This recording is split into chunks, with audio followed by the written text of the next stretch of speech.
Birthday boy हूं ना, आज तो बनता है टाइम। नमस्ते दोस्तों, मेरा नाम लकी, मैं एक शराबी हूँ।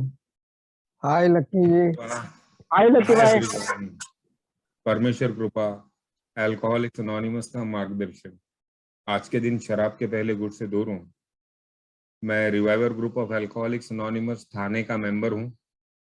स्पॉन्सर लिया हुआ है। एक ही तत्वों पे आधारित, एक ही सेवाओं में रुचि रखने वाला जीवन व्यतीत करने की कोशिश कर रहा हूँ। और उसकी रजा में कट रही है दोस्तों। कल से ये माहौल बन गया था कि जब भी प्रॉपर्टी नजदीक आता है तो मन उस कृतज्ञता से, उस ग्रेटिट्यूड से, उस शुक्राने से भर जाता है। और मुझे मेरे वो आखिरी के दिन, वो बेतहाशा निराशा के दिन एक बार मेरी नजरों के सामने से जरूर होके जाते हैं। मैं भूल नहीं सकता उन दिनों को। और वो दिन ही, और उस बात की स्वीकृति, उसको स्वीकारना ही मेरी सोब्राइटी का फाउंडेशन बना था। क्योंकि अगर मैं हार नहीं मानता तो मैं आगे बढ़ नहीं पाता। मैं थक चुका था। मैं रुकना चाहता था लेकिन रुक नहीं पाता था। और ऐसी अवस्था में जब मुझे अल्कोहलिक्स अनोनिमस का ये मैसेज मिला तो जैसे एक एक परिवर्तन आ गया दोस्तों। जैसे एक अचानक से कोई कोई चीज में पूरी तरह बदलाव आ जाता है। जैसे वैसे बदलाव आ गया जीवन में। और जैसे मैं पहले जैसा था ही नहीं। इस प्रकार की एक जर्नी आरंभ हुई है। और आज जब पीछे मुड़ के देखता हूँ, एक एक दिन के हिसाब से जो परिवर्तन आते गए, जो विचारों में बदलाव आया, जो एक्शन में बदलाव आया, जो एक नई दिशा मिली, उसकी तरफ चलने की जो बात होती है, तो जैसे सोब्राइटी का जीवन एक फ्लैशबैक की तरह पूरा नजरों के सामने से निकल जाता है। और उसमें मुझे मेरे अप्स एंड डाउन से सोब्राइटी के दिखने लग पड़ते हैं। उसमें वो करेक्शंस दिखने लग पड़ते हैं। उसमें मुझे उन सभी लोगों का सहयोग दिखने लग पड़ता है। कुछ जाने पहचाने लोग और बहुत सारे अनजाने लोग। फिर मुझे आज ये भी दिखता है, द ग्रेस ऑफ गॉड।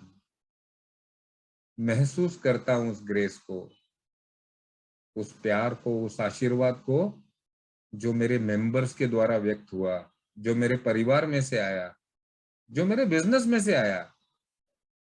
और मैं शुक्राना करता हूँ कि इस 12 कदमों ने मुझे उसे पहचानने लायक बनाया। कोई मेरा दोस्त कहता था, ए का मेंबर पुराना, कि लकी ये सारे संदेश हमारे को आते रहते थे, लेकिन चूंकि हमारी आत्मा इतनी क्षीण हो चुकी थी, इतनी जख्मी हो चुकी थी, कि ये संदेशों को समझने का, उस पे चलने का वो ताकत ही नहीं जुटा पाती थी। जिसकी वजह से मेरे जैसा शराबी पी पी के मर जाता है। प्रोग्राम पे चलते चलते एक एक दिन के हिसाब से जैसे जैसे मेरी आत्मा स्वस्थ होती है, उसको खुराक मिलती है, फिर इस फिर ऐसे आने वाले संकेतों को वो समझने लग पड़ती है। और फिर अंदर से वो इशारे आने लग पड़ते हैं कि लकी इधर की तरफ चल, ये कर, ये देख, इसमें भला होगा। और ये इशारे, ये मेरी ग्रेस है दोस्तों। ये हम सभी को प्राप्त होती है। तकलीफ यही है कि मेरा अहंकार, मेरी सेल्फ विल, मेरी अपनी डिजायर्स इस छोटी सी आवाज को समझने में मुझे नाकाबिल करती रहती है। और ये नाकाबिलियत मेरी सोब्राइटी में हुए सारी तकलीफों की जड़ है। ये मैं आज कह सकता हूं आपके सामने। तकलीफें कैसी सोब्राइटी में, जो मैंने खुद अपने ऊपर बुलाई थी। जहां पे मैं अपने मटेरियल गेन्स के एम्बिशन को, उस बर्निंग डिजायर को मैं ना नहीं कह पाया। ना कहने की बात छोड़ो, मैंने ना तो स्पॉन्सर के साथ में शेयर किया और ना ही कभी मीटिंग हॉल में शेयर किया। छोटी छोटी चीजें थी, जायज समझ के अपने साथ लगाए रखी, और उन्हीं छोटी छोटी चीजों ने मेरे जीवन में मुझे बहुत बड़ी बड़ी तकलीफें दी है सोब्राइटी में। कल ही मैं अपने एक स्पॉन्सी के साथ 6th और 7th स्टेप पे बात कर रहे थे, समझ रहे थे। 5th स्टेप हो चुकी है उसकी, और अभी उसको मैं एक्शन पार्ट बता रहा था।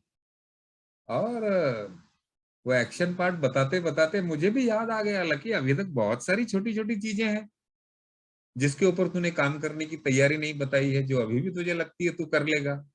तो बेटा उसके बारे में क्या कर रहा है? ये थी मेरी उच्च शक्ति की आवाज, मेरी कॉन्शियस की आवाज। और फिर से एक निर्णय आता है कि नहीं भाई, ये तो छोड़ना ही पड़ेगा।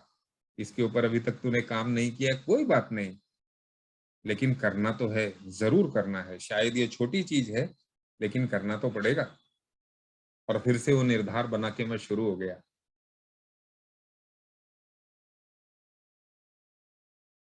दोस्तों, मैं ऐसा समझता हूं, मेरी ऐसी समझ आई है, उत्पन्न हुई है, कि मेरे जो सारी समस्याओं की जड़, जो मेरा आत्म केंद्रित भय, सेल्फ सेंटर्ड फियर, मैं वहीं पे जाके रुकता हूँ। भले मैं रिजेंटमेंट को लेकर के नीचे नीचे नीचे नीचे जाता जाऊं, भले मैं ग्रैंडियोसिटी को लेकर के नीचे नीचे नीचे नीचे जाता जाऊं, भले मैं सेल्फ पिटी को लेते हुए जाता जाऊं, भले मैं लस्ट की तो पकड़ के पीछे जाऊं कि ये कहां से आई, तो मुझे गहराई में सेल्फ सेंटर्ड फियर ही दिखाई देता है। साधारण अवस्था में कंफर्ट जोन में रहते हुए ये मुझे तकलीफ नहीं देता है, लेकिन जब थोड़े से उतार चढ़ाव आते हैं, तो मैं न चाहते हुए भी इसी के वश में एक्ट करता हूं। मैंने लास्ट टाइम भी शेयर किया था कि एक वाक्य आया मेरे जीवन में, कि जब भी कोरोना आया तो मैं प्रिकॉशन ले रहा था, लेकिन पत्नी कुछ प्रिकॉशन नहीं ले रही थी, और मैं डर गया, और मैंने उसको बोलना शुरू कर दिया, थोड़ा गुस्से में आ गया। साला जस्टिफाइड एंगर अभी भी पीछा नहीं छोड़ता है ना। तो जहां पे एंगर व्यक्त करने का जस्टिफाइड रीजन हो, मैं उस गाड़ी पे तुरंत चढ़ जाता हूँ। मतलब जैसे कि प्रोग्राम डी हूं उसके लिए। आप बोलेंगे क्या भाई, ये 26 साल वाला आदमी ऐसे बोल रहा है, तो क्या हमारे लिए कुछ होप है कि नहीं? होप है दोस्तों। ये होप सच्चाई में है। मैं ऑनेस्टली अपने आप को व्यक्त कर पा रहा हूं, इसी में होप है। और फिर जब वो सारा क्रिया हो गई, तो मुझे मेरे दोस्तों ने, मुझे मेरे प्रोग्राम ने डेली इन्वेंट्री की आदत तो डाली ही डाली है। बेटा कर ले, कुछ भी जस्टिफाई कर ले, लेकिन सारे दिन में एक मौका तो ऐसा आएगा ही जब तुझे इस पे खुदाई करनी है, जब इसकी सच्चाई जाननी है। और मैं जैसे जैसे उस वाक्या के बारे में सोचता गया, तो सच में वो डर किस बारे में था पता? वो डर मेरा स्वार्थी डर था, कि अगर किसको कुछ हो जाता है, मेरी पत्नी को हो जाता है, तो बाप रे, खर्चा होगा, फिर ये करना पड़ेगा, वो करना पड़ेगा। अगर कुछ ज्यादा हो गया तो साली देखभाल कौन करेगा? पता नहीं किस किस प्रकार के विचार आ जाते हैं एक शराबी को। खैर, ये मैं बताना चाहता हूं कि प्रोग्राम में रहने के कारण मैं इसको भाप गया, और इस अवस्था से तुरंत निकल आया, भापते ही निकल आया। लेकिन तब तक मैं जब भाप नहीं पाया, समझ नहीं पाया, जब तक मैं खुद से ऑनेस्ट नहीं हुआ। और खुद से ऑनेस्ट होने के बाद में मुझे रियलाइज हुआ, हाँ भाई, तेरा जो सेंटर है ना, सेल्फ सेंटर्ड फियर, जो तेरा रूट कॉज है, वो रूट कॉज ट्रिगर हो गया। और फिर उसने तेरे से ये सारा कुछ करवाया। तो साले सच में अगर किसी की केयर करना चाहे, और वो केयर से आए, वो बहुत कम हो रहा है ना। और फिर मैंने जब ये समझा तो जाना, हाँ भाई, साधारण अवस्था में मैं लोगों की केयर कर सकता हूँ, लेकिन जैसे ही अवस्था बदलती है, परिस्थिति बदलती है, लोग बदलते हैं, मेरा फर्स्ट रिस्पॉन्स मेरा ओरिजिनल स्वभाव से ही आता है। तो मैंने फिर से 6 स्टेप शुरू कर दी, फिर से 6 स्टेप शुरू कर दी, क्योंकि ये इसका संबंध मेरी बीमारी से नहीं है, इसका संबंध मेरे दोषों से है। कुछ चीजें नजरअंदाज हो गई हैं, शायद कॉम्प्लासेंसी आ गई है मुझ में। अब मैं कॉम्प्लासेंट हो गया हूं कि इतने साल सही काम करते करते अब नेचुरली सही करूंगा, तो मैंने वो एफर्ट लेना छोड़ दिया है। इस छोटे से वाकयात ने मुझे वो एफर्ट की तरफ फिर से प्रेरित किया, और फिर से जब ही अपना फेथ को रिन्यू किया, अपनी अटैचमेंट्स को देखा, अपने डर को देखा, फिर उसके सामने जब मैंने अपनी उच्च शक्ति को देखा, तो ऐसे लगा जैसे यार मैं ये क्या छोटी बातों में फंस गया हूं, मुझे बनाने वाला तो बहुत बड़ा है। वो तो मेरी गलतियां भी माफ करता है, और मुझे हर बार रास्ता भी बताता है, और हर बार सचेत करते, और मुझे वो जागृति देता है, मैच्योरिटी देता है।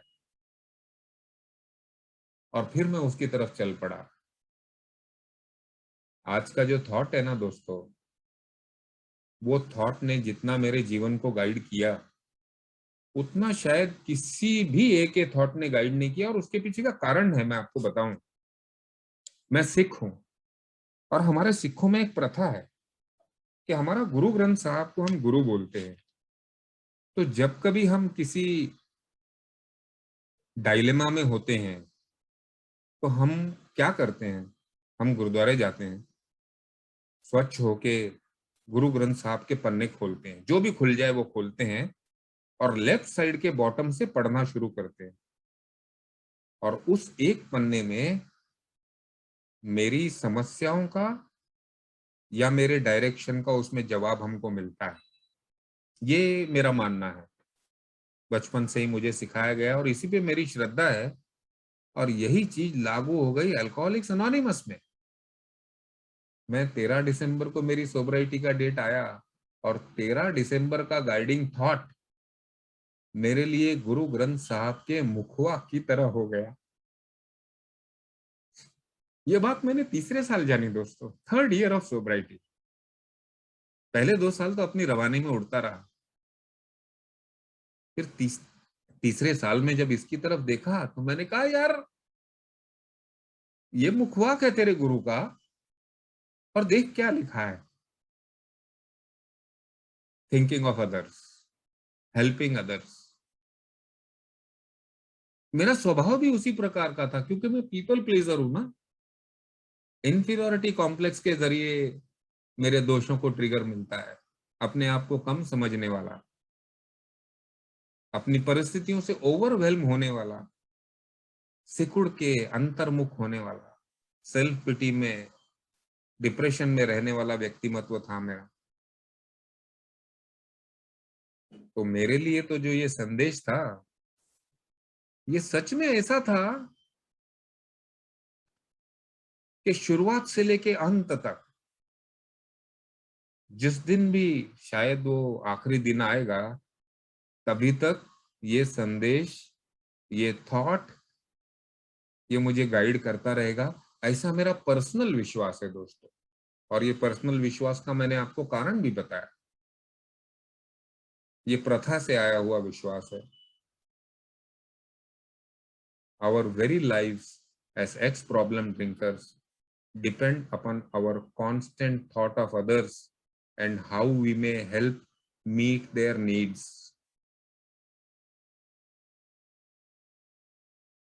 लग गया मैं आभारी हूं मेरे पहले नौ प्रकाश ग्रुप का। थाना का जो मदर ग्रुप है, वो इतना सर्विस ओरिएंटेड ग्रुप था कि 15 दिन महीना होने के बाद में ही नए बच्चे के हाथ में चाय का बांटने का काम दे दिया जाता था। बाकी समूह शायद बोलते थे इसको बिठाओ, सुनाओ, मीटिंग के बाद रुकाया जाता था, एक स्पॉन्सर उपलब्ध करा के दिया जाता था।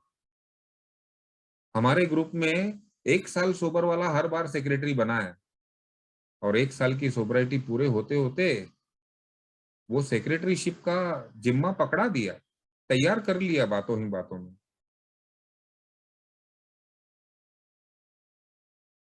और जब ये सारी चीजें होने लगी, जब 12 स्टेप पे जाने लगा एज अ विटनेस और समझने लगा, तो धीरे धीरे करके मैं देखता हूं, जैसे जैसे मैंने औरों के बारे में सोचना शुरू किया, मैंने खुद के बारे में सोचना कम हो गया, वैक्यूम बढ़ता गया। सोचना तो नीड थी मेरी, खुद के बारे में सोचता तो नेगेटिवनेस और डिप्रेशन आता। कब होगा, कैसे होगा, कितनी जल्दी होगा, कितना अच्छा होगा, ऐसा क्यों। ये सारे थॉट धीरे धीरे कम होने लगे मेरे बारे में। और शुरुआत के दिनों से ही खुद की मीटिंग पे जाने का ठिकाना नहीं है, लेकिन किसी ओल्ड टाइमर ने बोल दिया, अरे लकी वो बाजू में रहता, उसको फोन करके गाड़ी में लेके आना ना जरा आज, तो उसके विचार आने लगे। शुरुआत के दिनों में मैंने जो भी अपने साथ आए हुए नए सभासदों के साथ काम किया, उन्होंने ही शायद मेरे उस ऑब्सेशन को, वो जानलेवा ऑब्सेशन को इतना कम कर दिया कि वो शायद नहीं सा ही हो गया। मेरे जैसे स्वार्थी आदमी को औरों के बारे में सोचना स्वाभाविक नहीं है। मैं स्वार्थी हूं तो खुद की ही मुक्तता, खुद को कैसा महसूस हो रहा है, खुद की हैप्पीनेस और खुद के फ्रीडम के बारे में अधिक अधिक सोचने वाला हूं। और तो और खुद की भौतिक प्रगति के बारे में ही ज्यादा ज्यादा सोचने वाला हूं, क्योंकि मैं डरा हुआ हूं, मैं इनसिक्योर हूं। मेरा विश्वास अभी तक सिक्योरिटी के लिए उस उच्च शक्ति पे ट्रांसफर हुआ नहीं है। शायद शराब के मामले में मैं उस पर क्षमा याचना या उस पर विश्वास करने को तैयार हूं, बाकी भौतिक मामलों में मैं ही कुछ करूं तो होएगा, ये मेरा विश्वास अटल था। लेकिन प्रोग्राम में मेरे ये थॉट ने मुझे इशारा दिया कि क्या मैं किसी की मदद कर सकता हूं उनकी जरूरतों को। इसके बारे में सोच लकी, मुझे नहीं सम अभी मेरा एक दोस्त शेयर कर रहा था कि ये साइंस नहीं है, प्रोग्राम लॉजिकल है कि नहीं मुझे पता नहीं, but I see a spiritual logic coming out of the program. और जो लोग स्पिरिचुअली इंक्लाइंड हो जाएंगे, उनको ये लॉजिक जमेगा। मैं common sense, general knowledge, science of deduction से इस प्रोग्राम को समझ नहीं पाया दोस्तों। लेट गो लेट गॉड, एक ओपन सा डायरेक्शन का थॉट, एक स्लोगन मुझे ये दरवाजे खुला देता है, दरवाजे खोल देता है मेरे लिए। और फिर हमारे प्रोग्राम का लॉजिक, कि आप अगर किसी के भले के लिए काम करने का सोचते हो, किसी के बारे में सोचते हो, तो आप खुद का भला करते हो। ये कॉन्ट्रास्टिंग लॉजिक, ये स्पिरिचुअल लॉजिक आता है, विरोधाभास वाला लॉजिक बोलते हैं ना, मैं इसको स्पिरू लॉजिक बोलता हूँ, एक नाम कर दिया मैंने। शराबी हूं ना कुछ कॉइन करते रहता हूँ।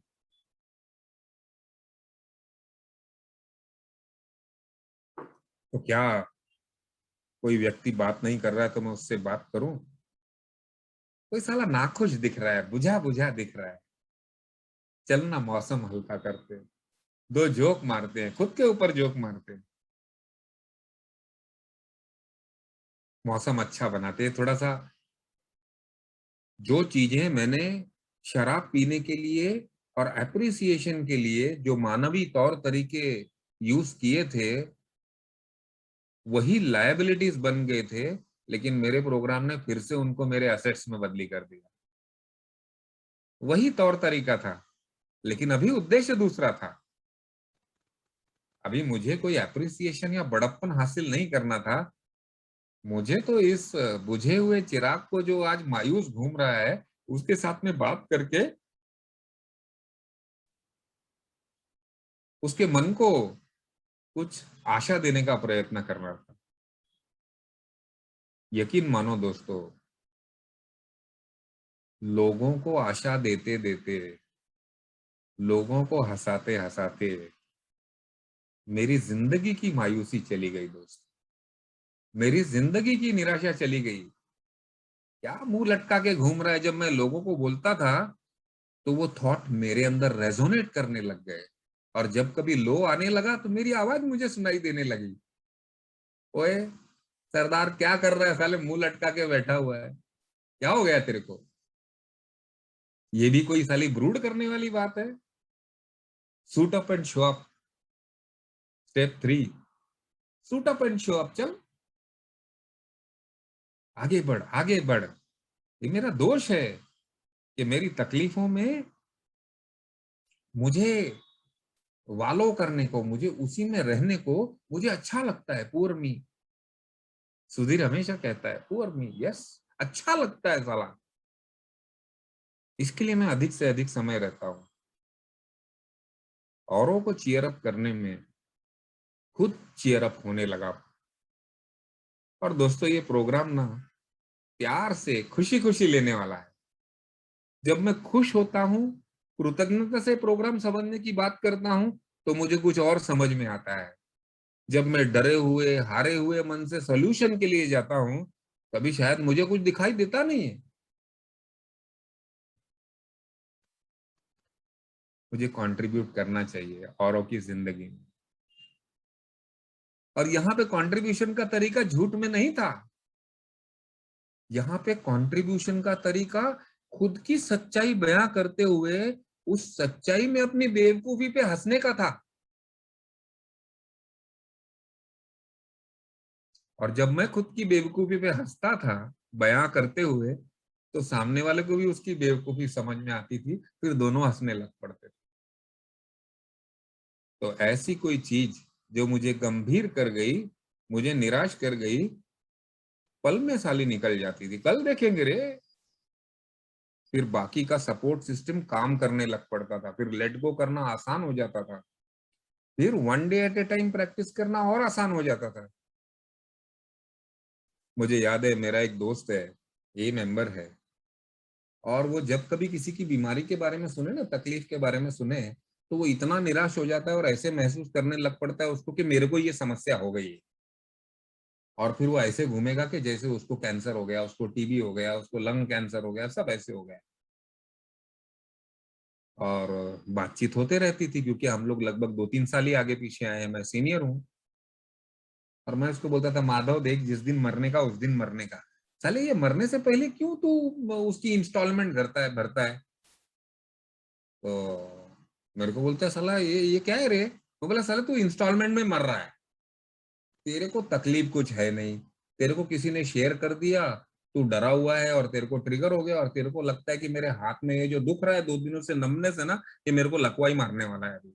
और तू उसी को लेके घूम रहा है, काहे को इंस्टॉलमेंट में मरता है, एक दिन मरने का।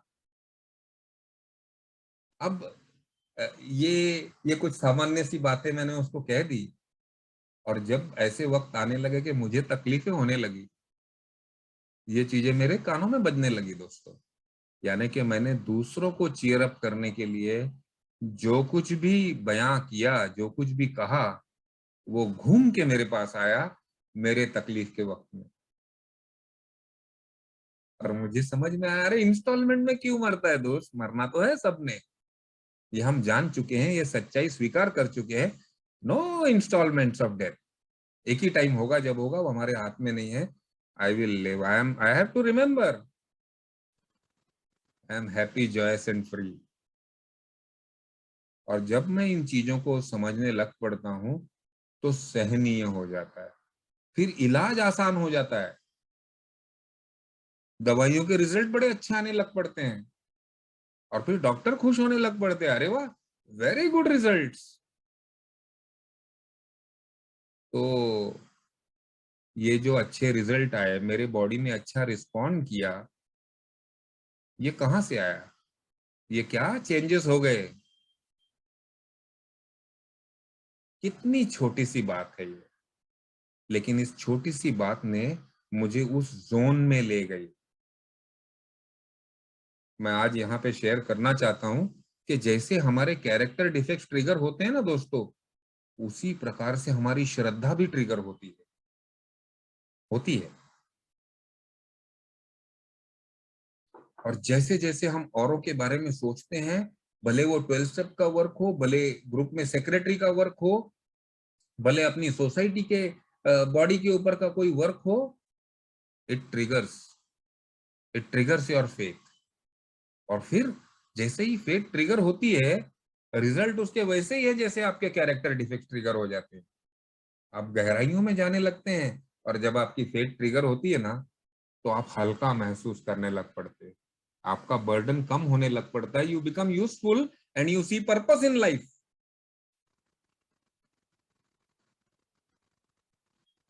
मेरे प्रोग्राम ने रोज सुबह का मेरे को ये ट्रिगर बिल्ड कर दिया। ये क्यों? 11वां कदम। 11वां कदम इसे ट्रिगर। ये जब मैं 11वें कदम की प्रार्थना में से निकलते निकलते जाता हूं, तो how can I be useful to others, जो कि आज के थॉट से रेजोनेट करता है। ले भाई लकी, तेरे को ऊपर वाले ने मुखवाक में तेरा आद अंत सब दे दिया तेरे को। ये तू 25वें साल में पढ़ेगा या 40वें साल में पढ़ेगा, तेरे को इसमें से वही संदेश मिलेगा जो तेरी खुशहाली का है, जो तेरे भले के लिए। और शायद यही संदेश को अपना समझते समझते मुझे जब जब मौका मिला, लगभग एक ही सारी सेवाओं में हिस्सा ले लिया। What contentment I am today. कितना खुश महसूस करता हूं मैं अपने आप को, कितना खुश नसीब महसूस करता हूं कि अपॉर्चुनिटी सबके पास तो थी ही, मेरे पास भी थी, लेकिन उसने हिम्मत दी मुझे। So lucky, so grateful. और हर सर्विस अपॉर्चुनिटी फेथ का ट्रिगर थी दोस्तों। जब कोई परिवार आ जाए और वो बात करने लगे, उनको दी हुई सच्चाई घूम फिर के कई गुना प्रबल होके फिर से मेरे पास आती रही है, फिर से मेरे पास आती रही है। सोब्राइटी के इन सालों में जो उतार चढ़ाव आए, जैसे मैंने पहले बताया, उन सारे उतार चढ़ाव में मैं बाहर निकल सका, मैं फिर से अपने इस रास्ते पे आ सका। कल ही बात करते करते उसके साथ में बात हो रही थी, और जो छोटे मोटे दोषों की बात हो रही थी कि बड़ी बड़ी चीजें तो ठीक है हमने करना बंद कर दी, लेकिन छोटी छोटी चीजें बहुत रह जाती हैं, ये हमको तकलीफ देने लग पड़ती हैं। और तभी मुझे एक वाकया याद आ गया। एक छोटी सी रिजेंटमेंट ने, जो कि शायद पता नहीं उसको मैंने 4 स्टेप में भी नहीं लिखा था, उसने मेरी जिंदगी का एक बहुत बड़ा नुकसान किया था। मैं लगभग 17-18 बरस का होगा, मैं शटर्स बनाते हुए अपना काम करते करते बड़ी तरक्की कर रहा था, शराब में भी और मटेरियल वर्ल्ड में भी। तो मुझे एक बड़ा ऑर्डर मिलने वाला था, तो मैंने गणित लगाया कि माल सस्ता लेना है तो मैन्युफैक्चरर से लेते हैं, चलो कंपटीशन करते हैं, 2 पैसे ज्यादा कमाएंगे। वो जो मैन्युफैक्चरर था उसका एड्रेस निकाल के मैं बिगर अपॉइंटमेंट अपॉइंटमेंट लिए नारीमन पॉइंट में उसके ऑफिस के सामने जाके बैठ गया। शराबी मनमौजी होता है, उसको दुनिया से कोई लेना देना नहीं होता है, दुनिया के तौर तरीके से मन में आ गया तो कर डालेगा। अब वो बंदा सरदार जी था, ये मैं जानता था, और मैं ये उम्मीद लेके गया था कि जब वो एक बच्चे सरदार जी को बढ़ता हुआ देखेगा तो बढ़ के गले लगाएगा और मुझे दुनिया से सस्ता दे करके मेरे लिए आगे भी मदद करता रहेगा। ये अपेक्षाएं, अवाजिब अपेक्षाएं। बट ये सारी चीजें लेके मैं उसके कैबिन के बाहर बैठा था, और लगभग 10 बजे पहुंचे हम, 2-2.5 घंटे हो गए। ये बंदे को मैं देख रहा हूँ, कोट पैंट पहना है, पगड़ी, सरदार जी अच्छी, एकदम मैच्योर बिजनेसमैन, और उसने बुलाया ही नहीं, बुलाया ही नहीं। लास्ट को 12:45 उसने बोला, उसका प्यून आया, तो उसने बोला आपको ये बंदे को मिलने को बोला है। नाराज तो होना ही था। बुन बुन करते हुए बंदे के पास गया, उसने अपने डीलर का एड्रेस दे दिया कि मिस्टर सिंह आपको ये डीलर से मिलना पड़ेगा, हम डायरेक्ट दे नहीं पाते हैं माल आपको। अरे मैंने बोला मैं मुझे बात करनी है एक बार, वो अलाउ ही नहीं किया। मैं बड़ा बुझा बुझा आ गया, और पता नहीं उस दिन क्या हुआ, मेरे अंदर एक चीज ने घर कर लिया कि एक दिन साले से बड़ी कंपनी डालूंगा मैं। बाद में मैं भूल गया उसको। सोबराइटी आई, सोब्राइटी के कुछ सालों के बाद मेरे हाथ में कुछ पैसे आए, तो मैंने क्या किया होगा दोस्तों? मैंने जो व्यक्ति काम कर रहा था ना, मैंने उसी में का काम शुरू किया। यानी कि पूरी जोर शोर से अपना तन मन धन लगा दिया। तो बिल जब कहता है ना चेक योर मोटिव्स, दिखाने के लिए तो मेरे बिजनेस का था, बैकवर्ड इंटीग्रेशन वगैरह वगैरह सब कुछ था। और ये बात मेरी फोर स्टेप में भी नहीं आई, रिजल्टमेंट लिस्ट में उसका नाम ही नहीं आया। छोटी सी बात, छोटा सा वाकया, 18 साल की उम्र का वाकयात ने मुझे 32वें साल में मुझे अपना सब कुछ दांव पे करने को लगाया। मैं तैयार नहीं था, ना तो मेरे पास पढ़ाई लिखाई थी, ना तो वो सारी समझ थी, ना तो मुझे वो इंडस्ट्रियल डायनामिक्स समझते थे, ड्राई रंग जो था। और मैंने वो काम करके उसमें से नुकसान कमा, बड़ा निराश हुआ, सुसाइडल थॉट्स आने लग गए। सोब्राइटी का ईगो बहुत तकलीफ देने लग गया, खुद के ऊपर इतना गुस्सा के जान ले लो, तूने ऐसा कैसा किया, तेरे से ऐसा क्या हुआ, 4 आदमी से बात क्यों नहीं किया, पहले बात की नहीं, और बाद में खुद को कोसना तो मुझे अच्छा लगता है। और फिर जब दोबारा मेरे जीवन में आज का स्पॉन्सर आया और उससे बात करते करते आया, पहले तो उसमें से बाहर निकले, एक्सेप्ट किया, सरेंडर किया। और फिर जब भी मैंने इसको गहराई से सोचना शुरू किया, तो मुझे वो वाकयात याद आ गया यार। मैंने कहा मिल गया वो। और ये जब भी मैंने उसके साथ में शेयर किया, तो उसकी भी आंखें जैसे खुल गई। हाँ भाई, ये छोटी छोटी चीजों को हम लोग इग्नोर नहीं कर सकते हैं, ये पता नहीं किस प्रकार से कैसे फन निकालेंगी। तो जब जब याद आए तब तब इसको शेयर करो, इसको परमेश्वर के हवाले करो। ये वही इसमें से कुछ कर सकता है, नहीं तो पता नहीं 12वें साल का थप्पड़ के लिए मैं 62वें साल में क्या कर दूं यार, कोई पता नहीं मुझे। आज का थॉट इसीलिए कहता है ना, it is only when I forget my problems and reach out to contribute something to others that I can begin to attain the serenity and God consciousness I seek.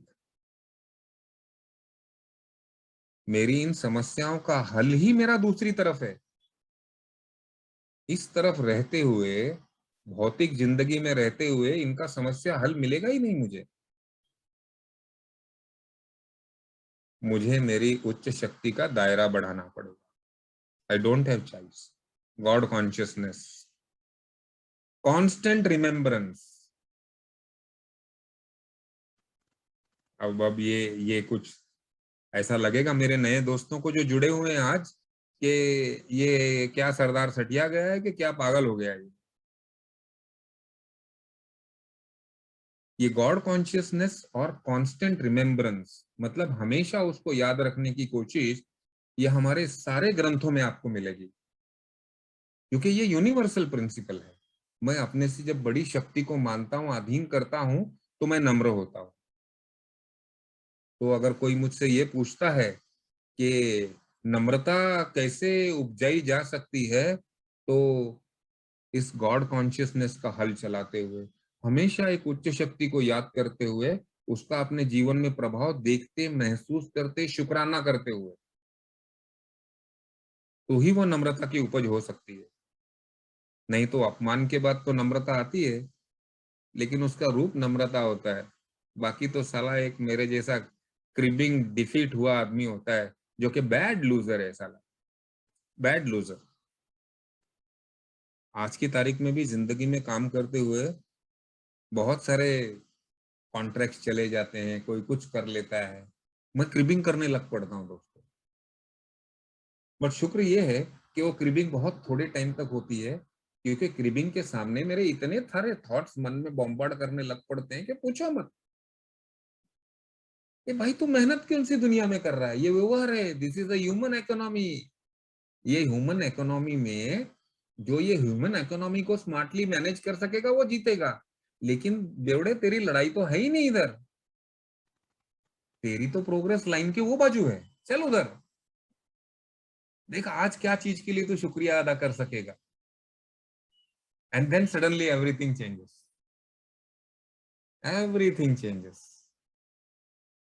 वो लॉस रिजेंटमेंट में convert नहीं होता है, वो loss accept हो जाता है।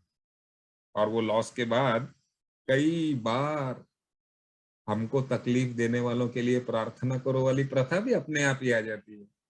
ए ऊपर वाले, तूने उसको ये प्रोजेक्ट दिया है ना, चाह जैसा तेरे को, जो तेरी मर्जी, तेरा हुक्म, तेरा हुक्म। शायद मेरे लिए तूने जो रखा हो तुझे पता है, but let me come out of this. बस सिर्फ मन खुला रखते हुए, अधीन होते हुए, शुक्राना करते हुए आगे बढ़ जाना। मेरे जैसा शराबी हमेशा रिजल्ट की अपेक्षा करता है। अनसर्टनिटी तो पसंद ही नहीं है ना इसको। इसको हर चीजें सर्टन चाहिए होती, कंट्रोल फ्रीक है। मैंने ये किया तो ऐसा ऐसा होना चाहिए। लेकिन पिछले 2 सालों में, कोरोना काल में, जितना मुझे सोचने का मौका मिला ना, शायद वो भौतिक दुनिया बंद ही हो गई थी तो I was force to do it. सच बोलता हूं, बड़ा मजा आया। बड़े अपने आप से सवाल पूछ सका, अपने आप को कई जगह पे पकड़ के झंझोड़ा। समझ में आया कि मन तैयार क्यों नहीं है। शेयरिंग में साले बातें तो बड़ी बड़ी कर लेता है तू, लेकिन तू क्या कर रहा है? Are you doing the same thing और नॉट? फिर कई मामलों में समझ में आता है कि भाई वो छुपी हुई इच्छा है तो वही है। शायद उनको अभी तूने बुर्खा पहना दिया है, under the garb of something else करने लग गया है। बदले तो तेरे को साले अभी भी लेने हैं। छोड़ ना, छोड़ इसको। तेरा ये स्वभाव है। चल दूसरी तरफ देखते हैं। आज कोई ना कोई तो कहीं ना कहीं मदद की जरूरत होगा, और भले ए में नहीं, मेरी खुद की इंडस्ट्री में, मेरे परिवार में, मेरी सोसाइटी में जरूरत है अनुभवों की लोगों को। क्योंकि डरे हुए तो सभी है ना। तो ऐसा नहीं है कि मैं ढूंढने लग पड़ता हूँ, पूछने लग पड़ता हूँ। मैं अपना मन तैयार करता हूँ, और उस दिन कोई मिले या न मिले, नथिंग डूइंग, कोई बात नहीं। मैंने जो मेरा मन तैयार किया था ना, उसने मुझे खुशनुमा बना दिया। उसने मुझे उन खोजी नजरों में डाल दिया, और उसने मुझे मेरा सेल्फ वर्थ दे दिया। और जब मैं अपने आप को वर्दी समझने लग पड़ता हूं, तो मेरे एक्शंस भी वर्दी होने लग पड़ते हैं। फिर अनायास का वक्त, अनायास की बातें, वो गॉसिप, वो पता नहीं जैसे डिस्टेंट पास्ट की कोई घटनाओं की तरह आ जाती है। आज जो जीवन चल रहा है, सुबह जिस दिन मैं मेडिटेट करके वो तेरी इच्छा और सिंपैथी लेने की बजाय आज किसी को मैं संतावना दे सकूं,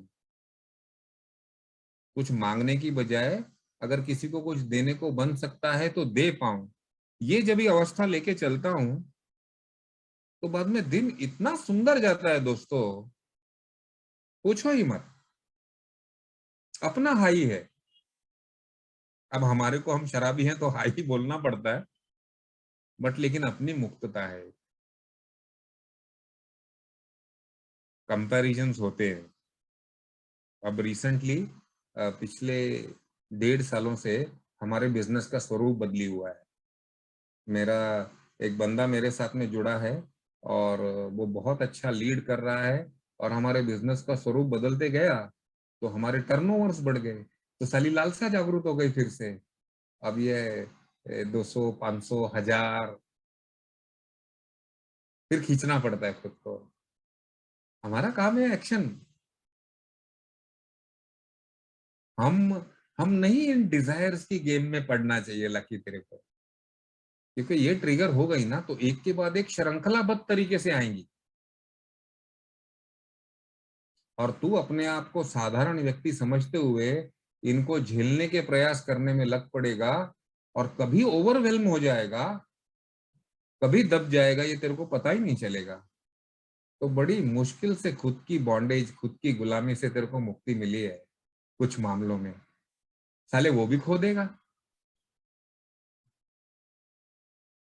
और तू ही तो बोलता है ना कि मरते वक्त अगर बैंक में 5 करोड़ की जगह 10 करोड़ भी पड़े रहे तो क्या फर्क पड़ने वाला है। मुद्दा तो मैं जिया कैसे उस पे है ना।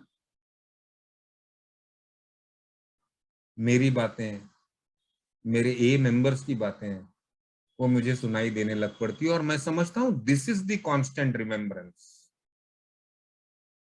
मैं कोई गुरु ग्रंथ साहब के श्लोक 24 घंटे बोलते नहीं रहता हूं या भगवत गीता मुझे याद नहीं रहती। मेरी उच्च शक्ति के विचार, उसकी आस्था, उसके प्रति क्या चाल चलन मेरे इन विचारों के द्वारा ही शुरू होता है।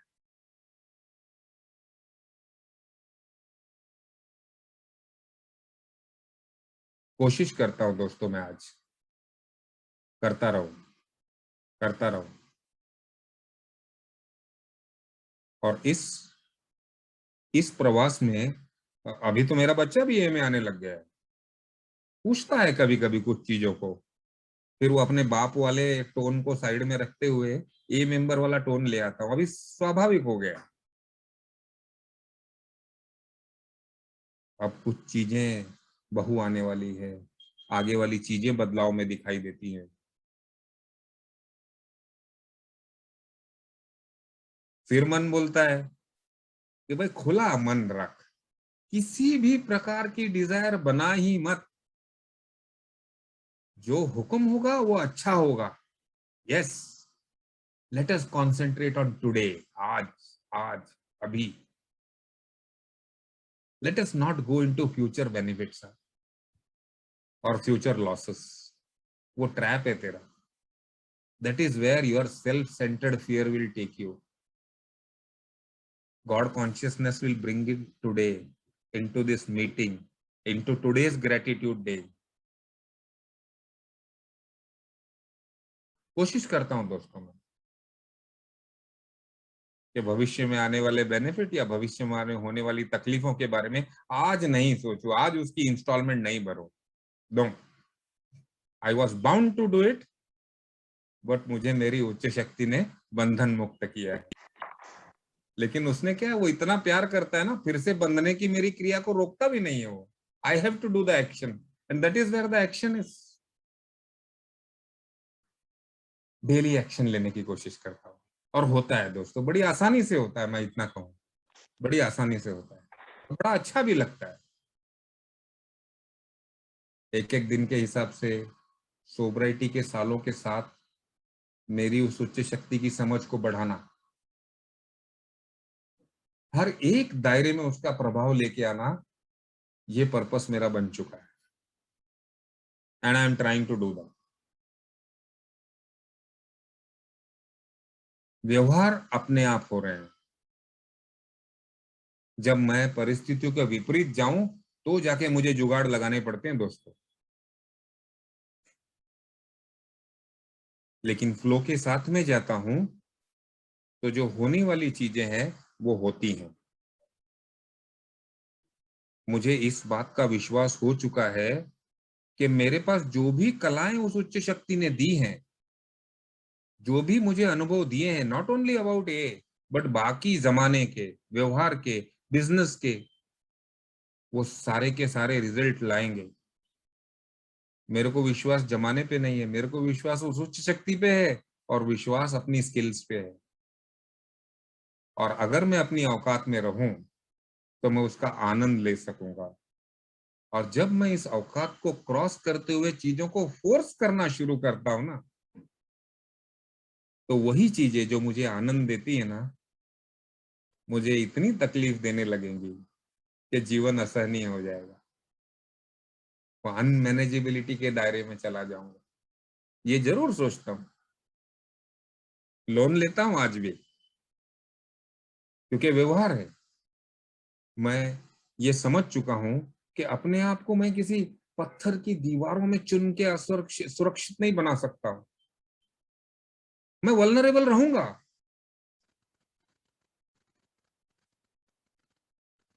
मैं अपने आप को इतना पुख्ता, इतना सख्त नहीं बना सकता हूं कि कोई चीज मुझे तकलीफ ना दे जाए। नो, ये विचार ही गलत है। ये विचार अहंकारी इंसान का विचार है। मैं वल्नरेबल हूं, रहूंगा। ये जीवन वल्नरेबल है। ये व्यवहार की दुनिया वल्नरेबल है। यहां तकलीफें आएंगी। मैं अपने आप को ओपन रखने की कोशिश करूंगा, ये जानते हुए कि मुझे बनाने वाला वो सर्वव्यापी है। जो साधारण आयुष्य के साथ तकलीफें आनी है, उनको स्वीकार करना ही पड़ेगा।